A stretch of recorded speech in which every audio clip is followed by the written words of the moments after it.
NBI head Matibag versus Mike Defensor, KTV scandal issue. Ngayon dad, sa past week, nagkaroon ng issue ang isang KTV na na-raid ng NBI sa Pasig. At supposedly, pinalabas ni NBI head Matibag na si former Congressman Mike Defensor daw ay connected sa isang KTV na may allegedly may human trafficking daw na nangyayari. Kasi ang KTV na to, connected daw sa isang building na pagmamayari ng pamilya ni Mike Defensor. At yung building na yun, may hotel, kung saan ang mga patron ng KTV na to, namimili daw silang babae at pupunta daw sa hotel na ownership rin ng pamilya ni Mike Defensor. Ngayon, pinalabas ng NBI head na ang kanyang asawa at anak ni former Congressman Mike Defensor ang may-ari ng kumpanya ng building na daw na yun. At sinasabi niya na very recent pa ang filing na yun kaya hindi nila ma-deny na connected si former Congressman Mike Defensor sa itong human trafficking issue dito sa KTV na yun.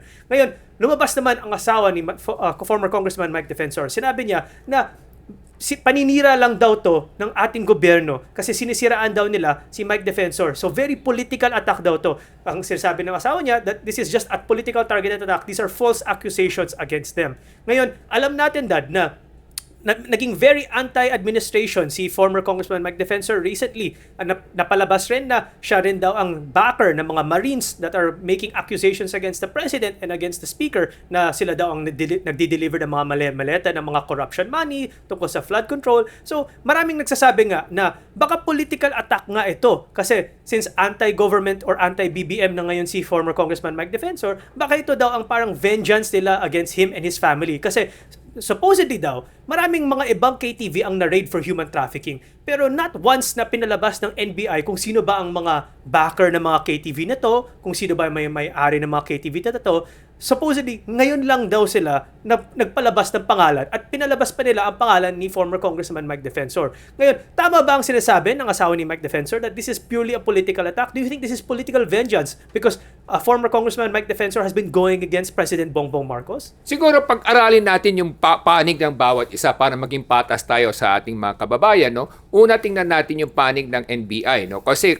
bilang NBI head ka, pag may mga natanggap kang report at yung mga report na yun na natanggap mo ay maraming nagsusubstantiate o maraming nagsasabing totoo, syempre kahit tungkulin mo na talagang gampanan yung iyong katungkulan bilang isang NBI na imbestigahan at i-raid yung mga sinasabing mga parang nightclub o mga ganyang entertainment places na alam mo parang may mga nangyayaring kalaswaan, di ba? So trabaho niya 'yon. So that is his mandate to do that, no? So yun ang una doon. Meron siyang punto sa doing his mandate, no? Pero pangalawa, yung sinasabi nga natin, yung sinasabi niya, yung in-expose niya yung mga pangalan ng mga may-ari, siguro yung medyo out of line na ng konti yon. Dapat sana, kinausap niya muna o inimbestigahan niya yung mga supposed na may-ari, di ba? Para na malaman niya muna kung totoo o hindi, di ba? So yun lang siguro medyo lumihis dito sa kanyang nagawang kumbaga raid o investigasyon, no? So yun lang yung point of view natin dito. Pangalawa naman, yung sa point of view naman ni Mike Defensor o sa misis niya na sinasabing parang political attack, maaring political attack pero maaring in the course of their duty also being NBI na ginagampanan nila yung trabaho nila. Pero pangalawa siguro, yung sinasabi natin, kaya nga siguro nabanggit yung pangalan din niya, siguro nga kasi sinasabi natin lessons to learn na sinasabi natin, di ba? Nasa Biblia yan na nakasaad, no? Na pag yung hari mo, tinalikuran mo o inaway mo, siguradong ikaw ay madadaan sa napakahirap na katayuan. Di ba? Ganun naman yan, nakasulat din yan. No? Kaya nga, hanggat maaari, huwag mo nga awayin yung iyong hari. Di ba? Kasi nga, lalo na yung ating Pangulo. So syempre, parang tinitingal ang hari natin, pasamantalang hari ngayon sa ating bayan, dahil siya yung nahalal na pinuno ng ating bayan, dapat nirerespeto at ginagalang, di ba? Kasi pagka nabastos siya o na siniraan mo siya o meron ka sinabing di maganda sa kanya, syempre marami rin siyang mga tao na gustong pumapil sa kanya na ipapakita sa kanya na paparusahan nila yung mga nagsasabi ng hindi maganda sa kanya, gumagawa ng hindi maganda sa kanya. So these are normal occurrences in life, hindi lang naman dito sa bayan natin, no? In all over, even in private offices, no? So may mga sinasabi nating mga loyalists ang isang boss, no? O may mga trusted people isang boss na gustong pumapil din sa kanya, no? So papapil ako, parurusahan ko yung mga kaaway mo o yung mga hindi mo gusto, para sa ganun mas lalo kong bumango sa paningin mo, gumanda sa paningin mo. Normal na nangyayari yan sa lipunan. Pero siguro nga, ang point of view ko lang kasi dito, yung mandato ng NBI, tama naman yon na mag-imbestiga sila sa mga ganitong natatanggap nila mga reports, no? Tama na gawin nila yung trabaho nila. Pero siguro, yung nga lang, dapat sana, kinausap muna nila, inimbestigahan muna nila para malaman nila kung totoo ngang siya yung may-ari o hindi. Kasi kilala namang tao din si Mike Defensor bilang dating secretary natin, no? Sa bilang dating congressman natin, dapat siguro kinausap muna para sa gano'n may pagpaliwanag, di ba? Kaysa kaagad-agad nilathala sa media. Yun lang naman ang lumihis dito. Pero kung sasabihin mong may political issue pa to, maaari rin na sinasabi nga natin, no, yung mga nakapaligid sa ating Pangulo. So, siyempre sila yung magsisiga ng apoy, di ba? Na alam nila ito yung ginagawa mong mali o sa tingin nila may ginagawa kang mali. Yun ang kanilang isusumbong at para sa ganun maparusahan ka at bumango sila o gumanda sila sa tingin ng ating mga namumuno at ating Pangulo. Yun ang nakikita kong issue dito. Ngayon naman, yung sinasabi ni former Congressman Mike Defensor na kanyang depensa, is sinasabi niya,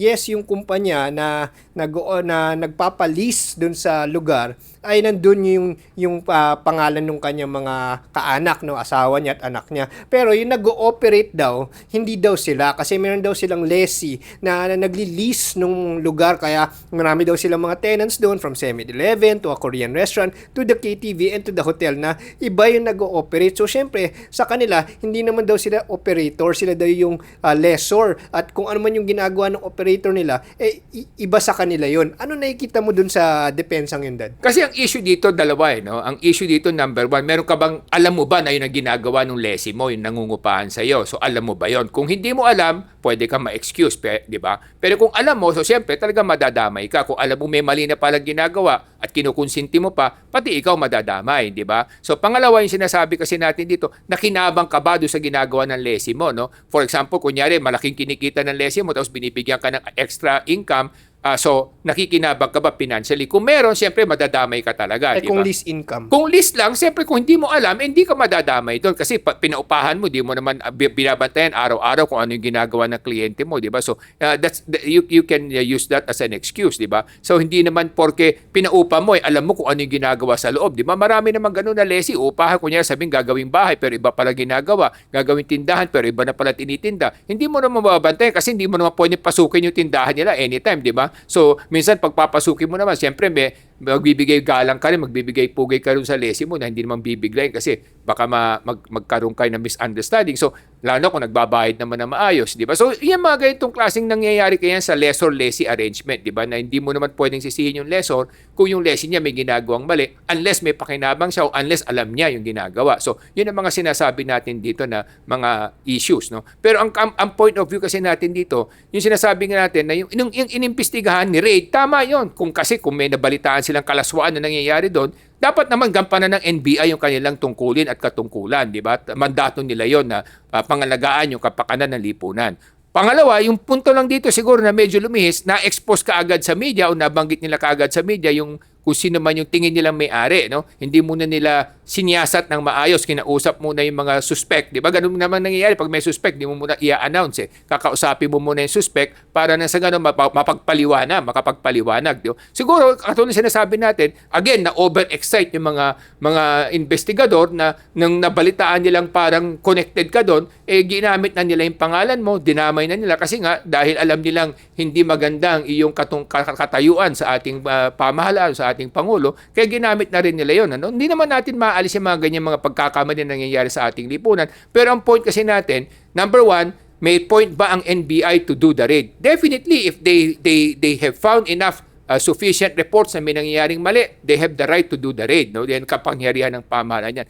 Pangalawa, tama ba na i-expose natin kaagad kung sino yung nabanggit na pangalan na hindi natin inimbestigahan? Dito lang siguro sinasabi ko ang lumihis ng kaunti yung ating mga nag-investigador. Dapat pinatawag muna nila a private discussion para sa ganun malaman nila yung totoo at pinaglabas nila ng papeles kung meron bago nila ilathala, di ba? Para sa ganun hindi naman makapinsala sa kapwa. Yun ang sinasabi natin. Ngayon, yung punto naman ng may bahay ni Mike Defensor na sila ba ay nagagamit sa politika o binabalikan sila dahil sa paninindigan ng kanyang asawa, maaari rin. Di katulad sinabi natin, no? Marami kasi sa kapangyarihan na may mga nakapaligid sa iyo na mga gusto rin magpapogi at siyempre gagawin nila lahat yung paraan para nang sa ganun mapaligaya kanila o maipakita nila sa iyo na tinutulungan kanila sa mga taong gumagawa ng mali sa iyo o nagsasabi nila ng mali sa iyo.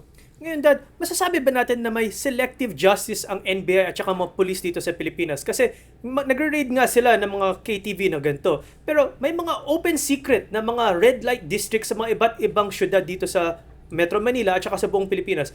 Alam na nga ng maraming tao na yung mga lugar na yun ay medyo malalaswa ang mga ginagawa. In fact, yung mga ibang destination na to, ang lalaki ng signage, may neon pa, pinagjo-joke pa nga ng mga tao, kung napunta ka dyan, nagpark ka dyan, baka maalanganin ka sa asawa mo. So, these places are very famous and already infamous na for what they're known for. And yet, for the longest time, buhay pa rin ang mga establishmento na to. So, yes, nag-grade yung NBI at tama na mag-grade sila ng mga nightclub. Pero ba't may mga ibang nightclub na parang sobrang out there pa rin at nabubuhay pa rin sila? What, is it selective justice or is it nakakatakas lang sila every time? Hindi siguro, no? Let's be practical, let's be realistic sa mga kababayan natin ang katotohanan, di ba? Alam naman natin ang katotohanan na karamihan sa mga gumagawa ng mali, pag may nagbibigay sila ng ambag o tulong o suporta sa mga kinauukulan, kadalasan pinoprotektahan sila, di ba? May tinatawag natin. Nangyayari naman yan sa lipunan. Hindi lang naman sa atin, kahit naman sa Amerika nangyayari yan. No? Pagka nagbibigay sila ng ambag sa mga politiko o sa mga may authority, sa mga pulis, kapulisan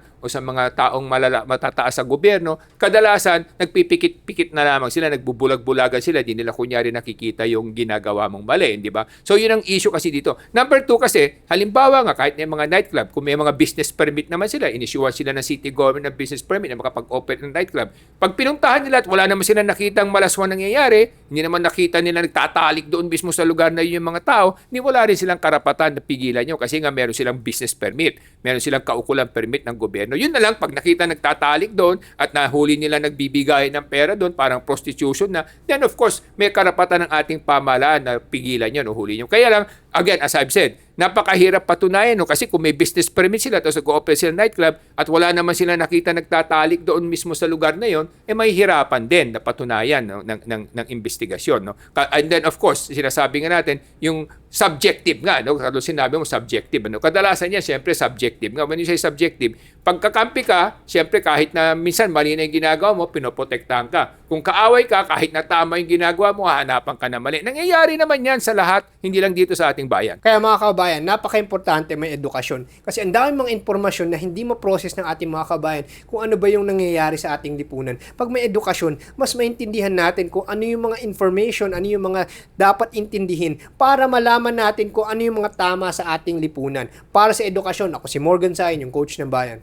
Mga kababayan, ang gusto namin dito sa Ilocano Defenders Party List ay gumanda ang kinabukasan ng bawat Pilipino. Kaya ang layunin namin ay taas ang antas ng edukasyon para sa buong Pilipinas, para gumanda ang mga trabaho at gumanda ang mga choices ng bawat Pilipino. Ako po ay si Solomon Sai, ang inyong kuya ng bayan. Mga minamahal kong kababayan, kami sa Ilocano Defenders Party List ang inyong kaagapay, ang inyong katuwang, ang inyong katulong sa paghubog ng isang mas magandang bayan, isang bayan na pangangalagaan ng kapakanan ng ating mga mamamayan. Ako po si Michael Sain, yung dad ng bayan.